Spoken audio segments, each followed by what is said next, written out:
और राकेश टिकैत जी हमारे साथ सीधा इस वक्त लाइव आज तक पर जुड़ गए हैं। राकेश टिकैत जी, स्वागत है आपका आज तक पर। मेरा पहला सवाल आपसे यही कि सरकार के साथ समझौता कराएं तो राकेश टिकैत कराएं, अगर कैप्टन अमरिंदर करा देंगे तो वो समझौता नहीं षड्यंत्र होगा, ऐसा क्यों लगता है आपको? ना, हमने तो नहीं कहा षड्यंत्र। किसने बताया षड्यंत्र? ये षड्यंत्र सब कहां से आया? हमने नहीं कहा षड्यंत्र। आपने कहा एक कैप्टन उनका है, एक सरकार का है, मतलब दो कैप्टन हो गए, 2 और 2 11 हो जा।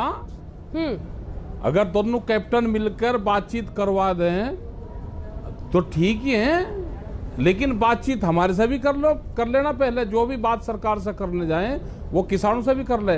हमने ये कहा कि बीच में कोई भी आ जाए, हमको किसी से कोई ऐतराज नहीं है। सरकार सीधी बात कर ले, कैप्टन साहब आ जाएं, दूसरे बड़े कैप्टन आ जाए, कोई भी लोग आ जाएं, जो हमारे मसले हैं समाधान होना चाहिए। हमने तो ये कहा कि फैसला जब हो जाए जब ही ठीक रहता है। हमने तो करा ही नहीं कभी भी। तो आप इस पहल का स्वागत करते हैं? हमारे पास में कोई आओगा जब ही तो बताएंगे। आपने कहा है सरकार फूट डालने की कोशिश कर रही है। जी, सरकार फूट डालने की कोशिश कर रही है। वो एक आदमी को बुलाते हैं, उनसे बात करते हैं, उसकी फोटो खींचकर सोशल मीडिया पर डाल देते हैं। क्या मतलब है इसका? हाँ, ये षड्यंत्र चलती रहती है सरकार का। ये एक बड़ा मकड़ जाल चल रहा। अब आप ही ने षड्यंत्र बोल दिया। अभी मुझसे पूछ रहे थे, मैंने षड्यंत्र वर्ड नहीं बोला। अच्छा, अब आप ही षड्यंत्र कह रहे हो। नहीं, षड्यंत्र तो है ये। हाँ। ये किसी एक आदमी को बुलाओ, अब उससे भाई बातचीत करना चाह आपसे, और उसका फोटो डाल के लगा जी ये तो सरकार से मिल लिया। हमने ये कहा, बहुत लोग हमारे पास में भी आते हैं, अजी आप बात कर लो केले में, आपसे बातचीत करना चाह कोई, बका भाई बातचीत तो संयुक्त मोर्चा करेगा। हमने सबको ये आगाह करा कि केले दुकेले इनके चक्रों में मत फंस जाना, ये सब सिस्टम को तोड़ना चाहते हैं। संयुक्त मोर्चा बात करने के लिए तैयार है, सरकार बुलाएगी तो हम बातचीत करने जाएंगे। कोई बीच का आदमी इनको लगता है कि भाई किसानों से वो बात कर ले तो वो बात कर ले, उनको हम तो अपनी बात कह देंगे। उसको क्या ऑथराइज करके भेजा है, किसी से ही बात करवा लो, हमें किसी से कोई ऐतराज नहीं है कभी भी। अच्छा, कैप्टन अमरिंदर बातचीत होनी चाहिए, जो हमारे मसले हैं उनका समाधान होना चाहिए। कैप्टन अमरिंदर जो कह रहे हैं कि वो अपनी पार्टी बनाएंगे और बीजेपी से अगर किसानों के साथ कोई समझौता निकल जाता है, बीजेपी से भी वो गठबंधन करने को तैयार है, इस पर आपकी क्या राय है? हमें पार्टी से कोई मतलब नहीं है। हमारे भरोसे कोई पार्टी ना बनाना कि ये कह लगे जी मैंने समझौता करवा दिया, हमको वोट दें। इस भरोसे पर कोई समझौता नहीं करना। नाम किसी के लिए कहेंगे क्योंकि पहले ही बता देना चाहा, हमारी बातचीत सरकार से होगी, उन मसलों पर होगी, पार्टी के संबंध में, किसी के वोट के संबंध में, वो हमारा बात नहीं है। हम तो नॉन पॉलिटिकल आदमी हैं। अच्छा, अमरिंदर जी मान लीजिए आते हैं आपसे बात करने के लिए, कैप्टन अमरिंदर सिंह, आपको तो 2-3 कैप्टन दिख रहे हैं, लेकिन मैं कैप्टन अमरिंदर सिंह की बात कर रही हूँ। टिकैत साहब, अगर वो आते हैं आपसे बात करने के लिए, क्या बोलोगे जी उनसे? नहीं, बात करेंगे उनसे, उनकी सरकार से बातचीत हुई क्या, उनको अपनी बात बताएंगे हम। वो तो हम तो मंच से अपनी बात बताते हैं सबको कि भाई ये हमारे मामले हैं।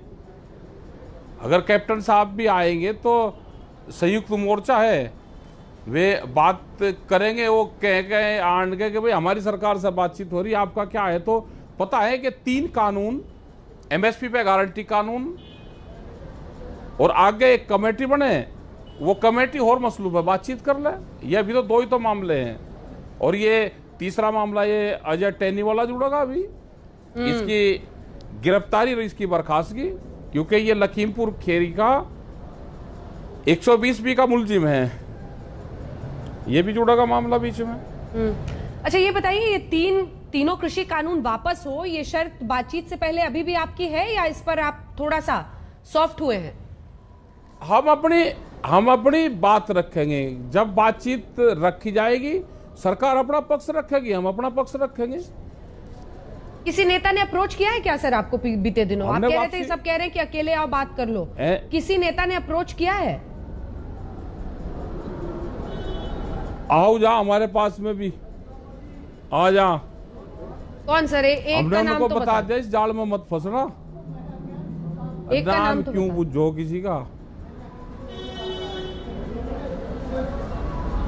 हमने उनको ये कहा जो आए, उन्होंने कहा जी बीजेपी के थे, बात करना चाह आप एक कप चाय। नहीं कोई था, उसका नाम नहीं बताना चाहिए। मैं कहा भाई हम आपकी बात सही मान लगे, आप प्रधानमंत्री से एक बयान दिलवा दो कि जो किसान मरे हैं हमको उनका दुख है, तो हम आपकी बात मान लेंगे कि आपके लिंक हैं। हम फिर संयुक्त मोर्चे से कह देंगे भाई इस आदमी यू बिचौलवा का काम कर देगा हमारा। मगर जाल में मत फंसना, ये जालसाज लोग हैं, ऐसे ही कहते रहे किसी न किसी को कि संयुक्त मोर्चे के लोग आ जाएं, कभी किसी मंत्री से बात कर लें, कभी किसी से बात कर लें, ये ऐसे फिरते रहते हैं कि ऐसे मोर्चे को कैसे तोड़ा जाए। हमने उन्हें बता दिया, जाओ आपकी बात हम सही मान लेंगे कि आपकी बात भारत सरकार तक है, आप उनसे बयान दिलवाओ कि हमको दुख है, प्रधानमंत्री ये बयान दे कि हमको दुख है कि जो किसान शहीद हुए और हम बातचीत करना चाहते हैं, तो हम आपकी बात मान लेंगे कि आपकी बात हो रही वहां तक, सरकार तक, आपकी किसी मंत्री से बात हो रही। अच्छा कैप्टन, तो फिर वो दोबारा नहीं आए। कैप्टन तो बीजेपी अध्यक्ष से भी मिले, आपकी शिकायत है कि सरकार बातचीत नहीं करेगी। कैप्टन अब बीजेपी अध्यक्ष नहीं है, गृह मंत्री है देश के, वो अमित शाह से मिले। कैप्टन ने तो चलो ओपन बयान, नहीं कैप्टन ने तो ओपन बयान दिया है, मतलब दूसरे लोग आते रहते हैं ना 10 महीने से यहाँ पे। हमने कहा भाई कर लो बात, हम क्या को मैंने कर रहे। कैप्टन साहब भी आए तो बातचीत करे, या उनसे भी बातचीत करे, जो किसान है उनसे भी बात कर लो। हम तो मामले खुले, हम तो खुले मंच से कहते हैं कि हमारे तीन कानून एमएसपी पे गारंटी कानून बने, क्योंकि आज भी किसान की फसल की लूट हो रही है।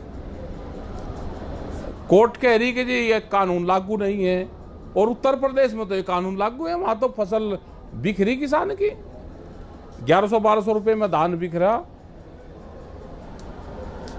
वहां तो पूरा मंडी के बाहर खरीद हो रही है, आप जाके देख लो उसको, वहां पर तो कानून लागू हैं ये सारे, उसका असर दिखना भी लग रहा।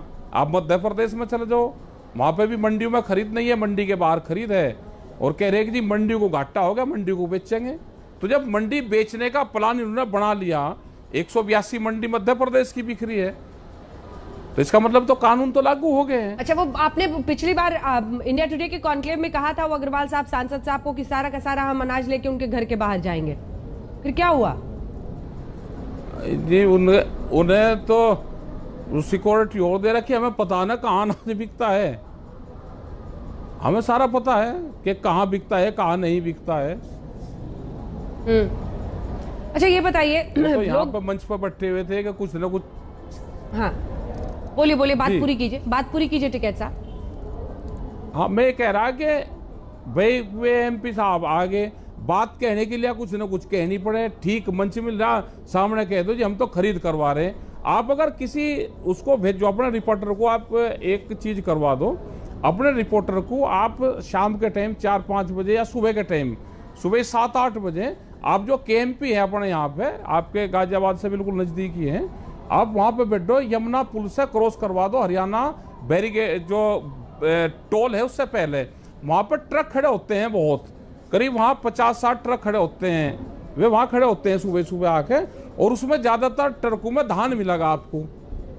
वो सेलर वालों के वहां पर जाता है, वो किस रेट में खरीदता है, वो किसान का नहीं है, उसको व्यापारी खरीद के, जो सेलर्स हैं वो खरीद के सस्ते में खरीद कर अपने वहां पर उसको जाते हैं। वे भाई कहाँ जा रहा, वो हरियाणा में बिकने जा रहा, या वो पंजाब जा रहा, राजस्थान जा रहा, कहाँ जा रहा है वो? मतलब कई हजार ट्रक धान आपको जाता है मिलेगा, वो सस्ते में खरीद के और महंगे में वहां पे बेचते हैं, उन्हें अपने लोग लगा देते हैं कि कहां से सस्ता मिलता है। वो बिहार से आएगा, वो जहां जहां धान की कटाई हो रही है अभी वो वहां से आएगा, तो उस जगह से सब जगह से आता है। ये अभी बाजरा है तो राजस्थान और उत्तर प्रदेश के कुछ बेल्ट से आएगा, तो 11,000 और 1100 रुपये बाजरे का रेट है, जबकि सरकार का रेट जो एमएसपी है वो 2200 रुपया है। तो ये सारी चीजें आपको देखने को जरूर मिल जाएगी। ठीक है। आप उस पर एक स्टोरी जरूर करवा दो, आपका चैनल पूरे उसमें देखा जाता है, तो एक बहुत जानकारी उससे मिल जाएगी आप लोगों को। ठीक है। एक चलते चलते अब एक आखिरी सवाल है, इसके दो हिस्से हैं। एक तो लोग ये आरोप लगा रहे हैं कि राकेश टिकैत जब से कैप्टन कांग्रेस से नाराज हुए हैं, तो राकेश टिकैत और जो किसान नेता हैं वो कैप्टन अमरिंदर से नाराज हुए हैं क्योंकि वो बीजेपी से नजदीकी बना रहे हैं। इस पर आपका जवाब। और दूसरा हिस्सा सवाल का यह है कि आज फिर प्रधानमंत्री ने कहा कि हम तो किसानों के हक में काम कर रहे हैं, कुछ लोग बदनाम कर रहे हैं, उस पर आपका, कुछ लोग नेतागिरी कर रहे हैं, उस पर आपका जवाब। दोनों सवाल। देखो कैप्टन साहब कौन किस पार्टी में जा रहा है हमारा उससे क्या मतलब है भाई, जिसको जो ठीक लगता होगा, क्योंकि चुनावी वो माहौल है, अब तो मंच लग रहे सबके, भाई जिसको जहां जाना वो चला जाए, हमें ना किसी से लगाव है ना हमारी किसी से दुश्मनी है, जिसको जहां जाना वो अपना चला जाए। आपकी दुश्मनी नहीं है बीजेपी से? और दूसरा ये वोट मत दो बीजेपी को, आप तो कहते हो वोट मत दो बीजेपी को, तो बीजेपी से तो दुश्मनी हुई ना? ये कहा कि उनकी सरकार है, कहां सरकार? तो मोदी सरकार है देश में, और मोदी सरकार को चलाती है कंपनियां। भाई किसको कहां जाना, हम ये एजेंडे थोड़ा तय कर रहे कि किसको कहां जाना है, हम एजेंडे तय करते हैं इनके। हमारा अपना किसानों का मामला है, हमारे देश के नौजवानों का मामला है, हमारे जो और मसले हैं वे बहुत है हमारे बात में। किस पॉलिटिकल आदमी को कहां जाना वो चला जाए, जिसको जो ठीक लगता होगा चला जाएगा वो। दूसरा ये कि प्रधानमंत्री साहब झूठ बोल रहे हैं, ठीक है, वे कोई किसानों का फायदा नहीं कर रहे, इस देश के किसानों को बेचना चाहते हैं कंपनियों के हाथों में, और यो देश का किसान कंपनियों के हाथों में नहीं बिकेगा। एमएसपी की गारंटी क्यों नहीं दे देते हुए? बनाओ आप कानून के, इससे नीचे पे खरीद नहीं होगी। भाई किसी को व्यापार करना है तो इसके नीचे पे खरीद नहीं होगी, आपको उसको वो व्यापार नहीं करना होगा, दूसरा कर लेगा। लेकिन बड़ी बड़ी कंपनी, उन्हें ये कहा ना कि किसान कहीं पे भी अपना माल बेच सकता है। किसान नहीं कहीं बेच सकता, किसान तो पहले तो बेचता था, आज तो बड़ी बड़ी कंपनी के लोग बेचते हैं। ट्रक भर भर कर आएंगे और वो लेकर जाते हैं, किसान को ट्रक भर कर लेकर जाता है कहीं। वो तो कंडीशन लगा दी कि आप इस जगह से दूसरी जगह जा ही नहीं सकते। ठीक है, तो प्रधानमंत्री साफ झूठ बोलते हैं जी। धन्यवाद आपका राकेश टिकैत जी, आज तक पर जुड़ने के लिए और अपनी तमाम बातें कहने के लिए। धन्यवाद डॉक्टर जी, संबित धन्यवाद। पात्रा वैसे हमारे साथ है।